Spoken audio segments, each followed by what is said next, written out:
O nosso tema do sermão hoje é um exemplo a ser seguido. Um exemplo a ser seguido. E eu queria perguntar para vocês alguma coisa. Vocês tiveram na sua vida, principalmente na sua infância, adolescência, um exemplo a ser seguido? Todos nós temos pessoas que marcaram as nossas vidas para o bem ou para o mal, não é verdade? Para o bem ou para o mal. Eu lembro de muitas pessoas que foram exemplos de bondade e generosidade na minha infância. Mas também eu lembro de pessoas que tentaram me influenciar para as coisas que não eram boas, que não eram de Deus. Eu queria que você agora pensasse. Você consegue lembrar de pelo menos um nome de uma pessoa que foi uma referência para você na sua juventude ou na sua infância? Que foi exemplo de vida para você? De vida correta? E agora lembre de um nome de uma pessoa que tentou levar você para o mau caminho. Eu acho que todos nós temos lembranças. Eu me lembro de muitas pessoas que passaram assim pela minha vida, principalmente na adolescência. É a época que mais pareceu pessoas querendo me levar para o mau caminho. E por um adolescente é muito difícil, nessa transição onde o corpo está mudando, a passagem de deixar de ser criança para ser um adulto. Fica difícil diferenciar, saber quem realmente quer nos levar para o bem ou para o mal. Mas eu tenho exemplos muito claros na minha vida. O texto dessa noite diz um exemplo a ser seguido. E esse exemplo é na vida do apóstolo Paulo. Vamos abrir a palavra de Deus em Atos 20, de 24 a 38. Atos 20, de 24 a 38. O pastor tem que ensaiar, cantar e depois pregar. A voz vai sumindo, viu, gente? É velhice mesmo. A gente vai ficando velho, a voz não é mais a mesma. Mas os meus cabelos são. Só os velhos riram, viu, que tinha propaganda, né? A propaganda antiga. Vamos lá. Se você riu, você já tem beirando mais de 40, com certeza. Vamos lá. Atos 20, de 24 a 38. Diz o texto: porém em nada considero a vida preciosa para mim,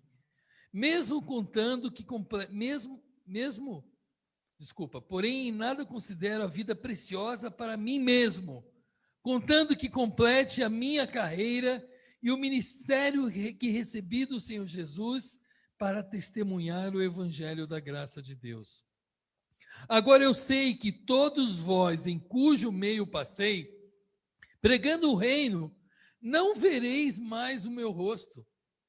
Portanto, eu vos protesto no dia de hoje, que estou limpo do sangue de todos, porque jamais deixei de vos anunciar todo o desígnio de Deus. Atendei por vós e por todo o rebanho, sobre o qual o Espírito Santo vos constituiu bispos, para pastoreardes as igrejas de Deus, a qual ele comprou com seu próprio sangue. Eu sei que depois da minha partida, entre vós penetrarão lobos vorazes, que não pouparão o rebanho, e que dentre vós mesmos se levantarão homens falando coisas pervertidas para arrastar os discípulos atrás deles. Portanto, vigiai, lembrando-vos de que por 3 anos e noite e dia não cessei de mostrar com lágrimas a cada um. Agora, pois, encomendo-vos ao Senhor e a palavra de sua graça, que tem poder para vos edificar e dar herança entre todos os que são santificados. De ninguém cobicei prata, nem ouro, nem vestes. Vós mesmos sabeis que essas mãos serviram para o que me era necessário a mim e aos que estavam comigo. Tenho-vos mostrado em tudo que, trabalhando assim, é mister socorrer aos necessitados e recordar as palavras do próprio Jesus, Senhor Jesus. Mais bem-aventurado é dar que receber. Tendo dito isto, essas coisas, ajoelhando-se, orou com todos eles. Então houve grande pranto entre todos, e abraçando-o afetuosamente a Paulo, o beijavam. Entristecidos especialmente pela palavra que ele dissera, que não mais veriam o seu rosto, e acompanharam-no até ao navio.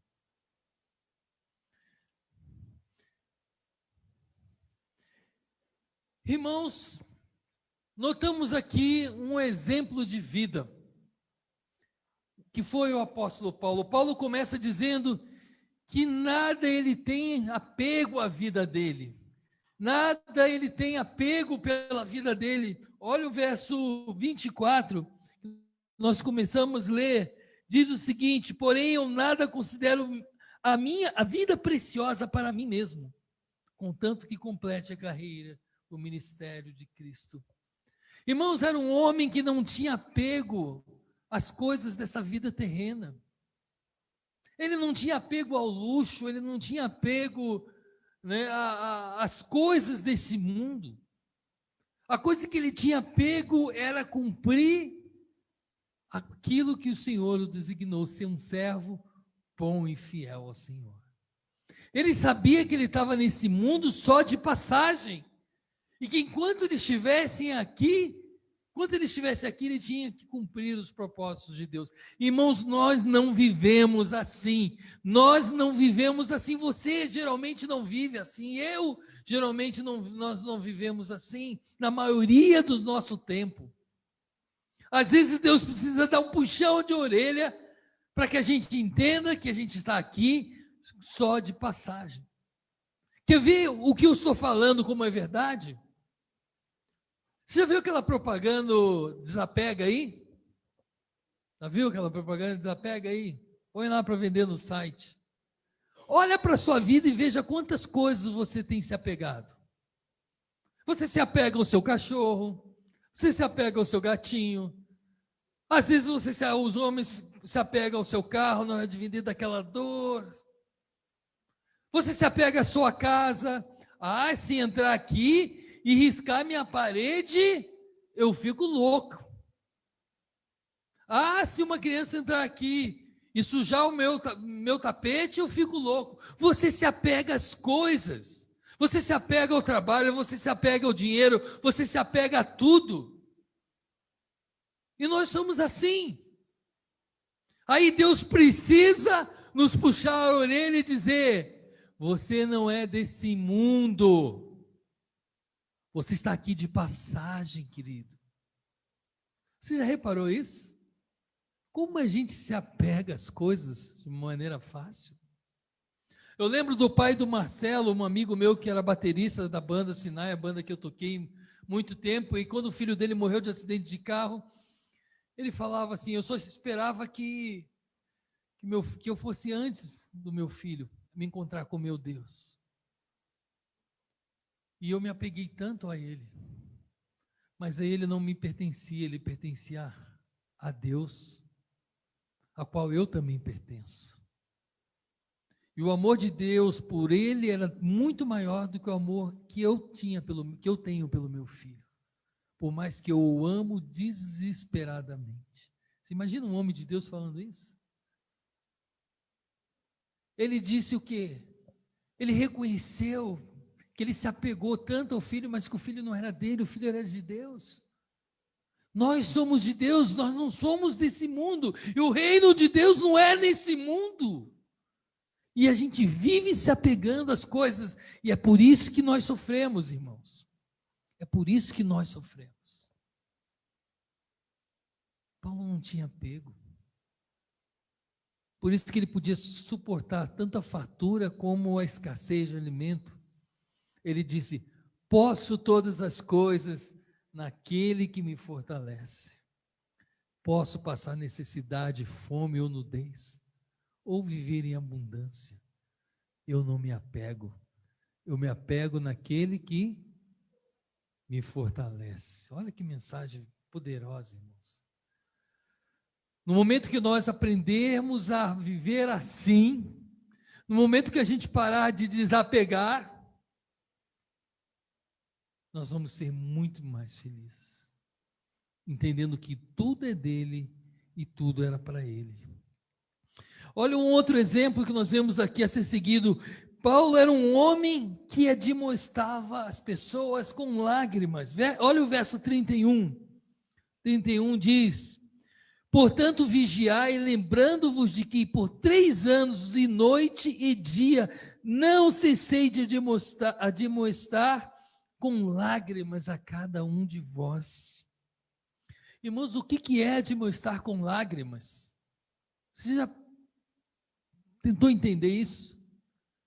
Admoestar o que é? Chamar a atenção para aquilo que é importante, corrigir o desvio do caminho. E Paulo diz que ele a cada um admoestava com lágrimas. Irmãos, admoestar com lágrimas não é se deixar levar pela ira ou pela raiva quando a pessoa se desvia do caminho, quando vemos um irmão fazer coisa errada, quando vemos um irmão se perder. Mas admoestar com lágrimas é se deixar se levar pela compaixão e pela tristeza. Paulo, quando admoestava, ele não deixava a ira, ele não deixava a raiva, mas ele deixava o que? A compaixão e a tristeza pelo aquele irmão que estava se desviando. E aí ele admoestava com lágrima, com amor, com compaixão. Note a diferença? Quando a gente admoesta alguém, geralmente a gente: ei, irmão, peraí, você está fazendo coisa errada. E se a gente não bobear, a gente logo se ira em chamar a atenção. Paulo é um homem a ser seguido. Ele demonstrava os irmãos com compaixão e com tristeza. E eu lembro do meu pai, meu irmão está aqui hoje. Meu pai, quando ia corrigir a gente, quando era criança, ele dizia assim: na hora que dá raiva, não se corrige filho. Eu vou me acalmar. Espera aí, que a tua hora vai chegar. Na hora que eu estiver bem calminho, eu vou te chamar e a tua hora vai chegar. E às vezes demorava, irmãos, às vezes demorava. E quanto mais demorava para ele vir, mais a gente sofria, porque ele devia estar com uma raiva muito grande, precisava se acalmar. Mas quando ele vinha para corrigir a gente, ele primeiro dizia: filho, você sabe que o papai ama muito você. E aquela história que eu, que não era pai, não sabia, né? Achava que era balela. Papai ama, né? Dói muito mais em mim corrigir você do que a você mesmo. Um dia você vai entender o que é isso. Era uma frase chavão dele. Toda vez que ele ia me corrigir, ele dizia: pai ama muito você. Você só vai entender que dói mais em mim do que em você no dia que você for pai. E era verdade. Aí a varinha vinha, né? Mas vinha na medida certa, sem raiva, sem fazer, né, sem ser na medida certa, apenas para correção e não para machucar, não para agredir. Eu aprendi com meu pai, foi um exemplo para mim. E hoje, meus filhos eu trato da mesma forma. E graças a Deus, meus filhos são muito obedientes. Irmãos, Paulo era um exemplo de como se admoesta com lágrimas. Eu pergunto, irmãos, é isso que nós vemos nas igrejas? O irmão pecou. Ah, pecador, vai para a rua. Exclui, pastor. Que safado vagabundo, sem vergonha. Quero ele aqui perto dos meus filhos, não? Isso é demonstrar com lágrimas? Não é o exemplo que Paulo nos ensina, irmãos. é com compaixão, é com amor. É trazer a pessoa de volta para perto de Deus. Outro exemplo que Paulo nos deixa é que ele era um servo dedicado ao trabalho e à caridade. Olha os versos 34 e 35. Diz o seguinte: vós mesmos sabeis que estas mãos serviram para o que me era necessário a mim e aos que estavam comigo.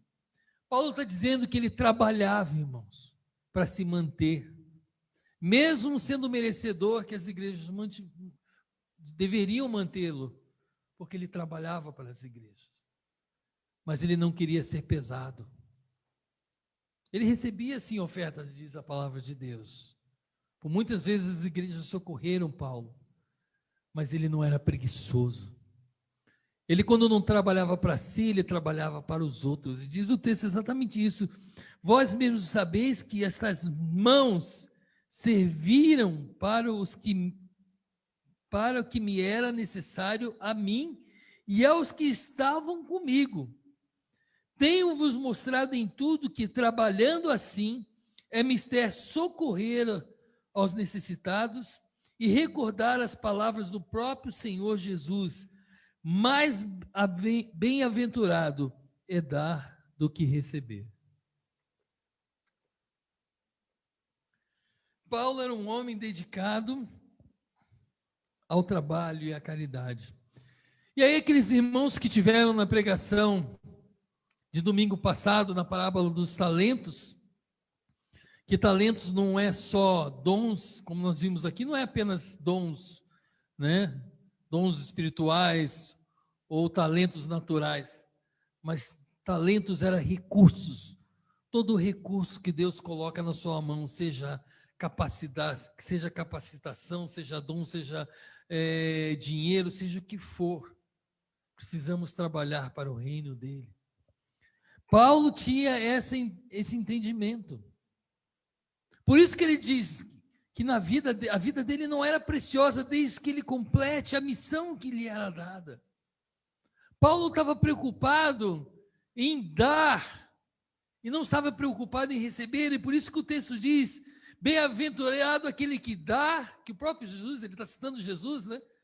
Que é bem-aventurado aquele que é melhor dar, que entende que melhor é dar do que receber. Paulo vivia para servir. E tem muita gente, como dizemos domingo passado, que são esquenta-bancos de igreja, que vão para a igreja, sentam na sua poltrona, chegam e vão embora e não serve ninguém, não serve o seu irmão, não serve ninguém, só vive para si. Eu vou para a igreja para receber uma bênção, a palavra de Deus. Você vai receber sim, irmão, porque Deus é um Deus de graça, um Deus de misericórdia. Mas nós somos chamados para servir. E aí, quando Deus te chama para ir naquela igrejinha pequenininha, trabalhar lá com as crianças, não, eu vou ficar aqui no meu culto, na minha igreja confortável. Quando Deus chama, você vai ajudar aquela igreja que tem necessidade, lá na distribuição de alimentos. Ah, não, eu vou ficar aqui, olha a qualidade da imagem, Senhor. Que maravilha, olha que som. Aquela lá não tem equipamento, não é tão bom. Crentes que estão enterrando os seus talentos, que não entende que nós nascemos e vivemos nesse mundo como cristãos para servir, porque é melhor dar do que receber, irmãos. E eu lembro do meu pai, mais uma influência boa do meu pai, eu lembro, já era jovem, né, e meu irmão está aqui, viveu muito bem isso comigo. Meu pai, de uma família de quase 30 filhos, nem ele sabe quantos irmãos ele teve, que o velhinho era foguete, né? Casou 2 vezes e teve um monte de concubina aí, sem que as minhas avós soubessem. E se levava os filhos para casa, né? Hoje ele já teria mais de 100 anos, né? Então naquela época era diferente, né? E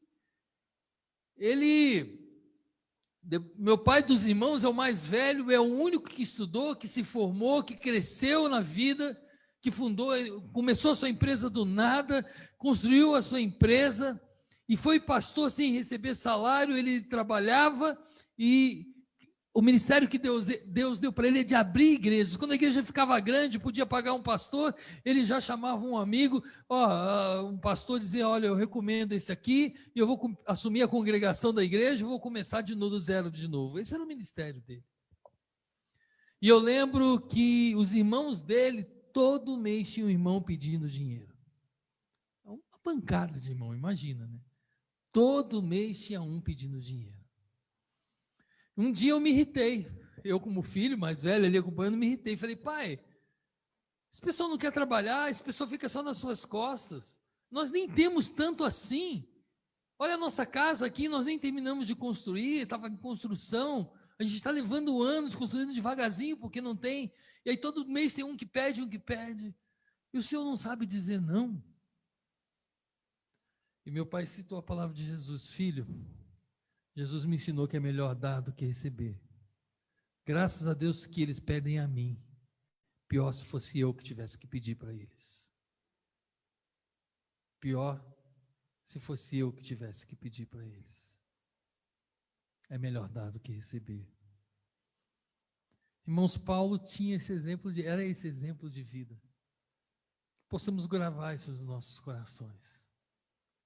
O pouco que Deus nos dá, se a gente tiver consciência que é melhor dar do que receber, a gente vai repartir com o nosso próximo. Amém? A hora já está avançada, eu vou ter que correr aqui ou cortar um item. Vamos lá, vou correr um pouquinho. Outro exemplo que Paulo nos dá é que ele era um servo de oração. Veja o versículo 36.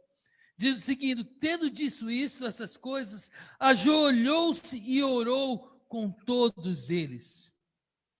Irmãos, era um homem de oração que dobrava o seu joelho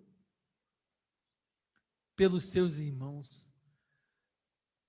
Vocês nos conheceram muito tempo aqui como pastor auxiliar, mais como músico, né, do louvor, e agora tem aí um pouco mais de acho que uns 7 meses por aí, né, Leon, que estou como pastor da igreja virtualmente. E tem uma coisa que vocês já estão observando, irmãos, é importante que a gente aprenda a orar de joelhos. Irmãos, a igreja entrou num comodismo, a onda de ligar a TV e assistir um culto e não participar. Irmãos, nós temos que dobrar os nossos joelhos. Paulo tinha uma ligação direta com Deus. Quantas vezes Deus falou diretamente com ele, de voz audível? Quantas vezes ele teve visões, inclusive do reino dos céus? E mesmo assim era um homem que tinha os joelhos calejados para orar pelos seus irmãos. Irmãos, nós oramos sentados, nós oramos em pé, às vezes até deitados. Nós perdemos o senso de que é humildade, de que é se sentir pó. E o povo daquela época que vivia, e o que causou isso foi a democracia. Porque o povo daquela época que vivia o imperialismo, quando chegava diante do rei, alguém que tinha poder de matar a sua vida, de tirar a sua vida, quando alguém muito poderoso que podia castigá-lo, como é que as pessoas se apresentavam diante do rei? Ali, ó. Então Paulo tinha essa consciência que a grandeza de Deus era tão grande, que quando ele se referia àquele que tinha poder para abençoá-lo ou então para destruí-lo, ele se ajoelhava, ele se prostrava, mesmo para interceder pelos seus queridos irmãos. Quantas vezes nós oramos de joelho, irmãos? Quantas vezes? Eu digo aos irmãos, se eu depender de mim, irmãos, na igreja, a gente vai orar sempre de joelho. Lógico que eu assumi o pastorado daqui a pouco tempo, né? A gente não pode mudar tudo de uma vez, né? A gente aprende que a gente tem que ser aos poucos. E a gente sabe que tem gente doente, pessoas idosas que não podem se ajoelhar. Mas, irmãos, eu vou ficar muito feliz no dia que essa igreja entender que nós temos que ter um coração de humildade tremenda diante de Deus e que Ele se agrada disso. Eu lembro quando meu pai teve o diagnóstico de câncer. Eu me ajoelhei na rua e chorei diante do meu Deus. Eu não tive vergonha de que as pessoas iam pensar de mim ou não. Mas eu sabia que Deus era o único que tinha poder de curar o meu pai. E meu pai foi curado. Glória a Deus. Irmãos, e o último, para a gente encerrar, exemplo. Paulo era um servo amoroso. Olha o verso 37 e 38. Então houve grande pranto em todos, e abraçando-o afetuosamente a Paulo, o beijavam, entristecidos especialmente pela palavra que ele dissera, que não mais veriam o seu rosto. Irmãos, Paulo era um servo que por onde passava ele fazia a diferença na vida das pessoas. E por isso ele era amado pelos seus. Eu pergunto, você por onde passa? Você por onde passa? Você faz a diferença? Por onde você passa, você é amado pelas pessoas? Ah, eu não sou Paulo, mas deveria ser igual. Deveria ser igual a Jesus, porque Paulo refletia Jesus. Você é amoroso com a sua família, então, pelo menos? Quantas vezes você fala que ama os seus familiares? Quantas vezes você faz um gesto de carinho, de bondade dos seus amigos? Hoje eu estava falando com o Gabriel, né, com o Marquinhos, o baterista, quem conhece, não é Marquinhos, é o pai do Gabriel aqui, nosso tecladista. Ele fez aniversário dia 30, e ele está lá em Campo Grande. E eu estava tão atribulado no trabalho que eu esqueci. Aí no dia seguinte, eu lembrei, aí liguei para ele. E aí me veio uma palavra. A gente não ama você porque lembra apenas do teu aniversário. O que faz a gente lembrar de você é o carinho e o amor que a gente tem um pelo outro todos os dias. Essa que faz a diferença. Nós somos amados.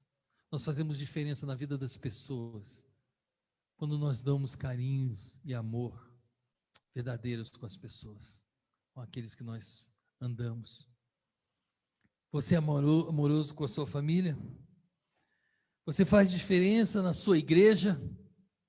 Você faz diferença pelo menos na sua igreja?